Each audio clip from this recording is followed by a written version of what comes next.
This is the story of a man. This man, Sir George Calvert, later Lord Baltimore, and a piece of real estate located here in Ferryland on the southern shore of the Avalon Peninsula. 375 years ago, in 1621, Sir George was given permission by King James I of England to start a colony here in Ferryland. And recently, archaeologists have been uncovering all sorts of fascinating pieces of this original Colony of Avalon. So come along as we take a close-up look at some of this historical treasure with the help of our tour guide, Trevor Breen. Hi, Trevor. How you doing? Hi, Karl. So what do we have here? What do you think it is? Let me see. Is it a raised flower bed? Close, but no. Actually, this is one of the first sites they discovered back in 1984. Dr. Tuck and his field crew discovered an intact 17th century forge.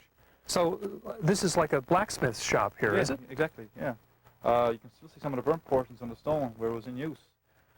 Two blacksmiths had worked in this forge and probably repaired tools, made nails, and pretty much did things to provision the colony as well. Shoed the horses and... Exactly, yeah.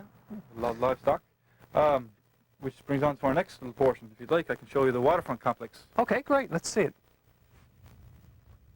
So, Trevor, what was this waterfront complex? What was here? Well, one major portion of this waterfront complex was that of the seawall, which ran against the waterside. Basically, ships would anchor against this seawall, stages were built out from the seawall, and it was also used as what Captain Wynne described as a defensive work on the waterside wharf. Now, this looks interesting. What is this? This is basically a 17th century privy. Like a toilet? Yeah, a toilet, pretty much. Okay. When this was found in 1992, they found these outlets that were dug below the high tide lines.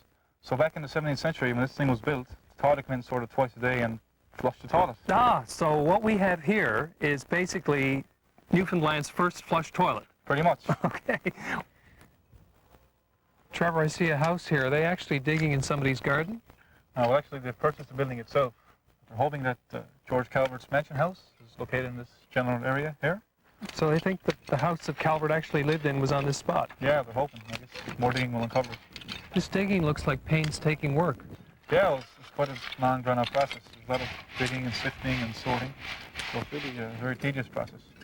So what are they actually finding here as they dig? Well, they found a lot of tobacco pipes, English baked clay pipes, as well as a lot of building material, both foundations and nails as well. And also a lot of pottery, types of English pottery as well as French and Portuguese pottery. So there's quite a lot of objects been found so far. Tell me about these cobblestones here. What is this? Is that some kind of floor? Well, they think this is actually the cobblestone street that Captain Wynne had mentioned in his letters back to Baltimore. And presumably buildings are built on both sides of this cobblestone street. So more digging will uncover what lays beyond the street. Well, Trevor, it's been a really interesting tour. I want to thank you very much. Okay, you're welcome, Karl. Okay. We'll leave these folks now to continue their work. Hopefully they'll soon uncover more evidence of our rich and wonderful history. And by the way, if you're wondering what became of Lord Baltimore, George Calvert, apparently his lordship didn't like our Newfoundland weather. I don't know whether to take that personally or not. Anyway, he headed south to warmer weather in the United States, but his colony continued and later became Ferryland, a place made even more interesting by the slow but sure unveiling of the remnants of a colony that Calvert began so many years ago.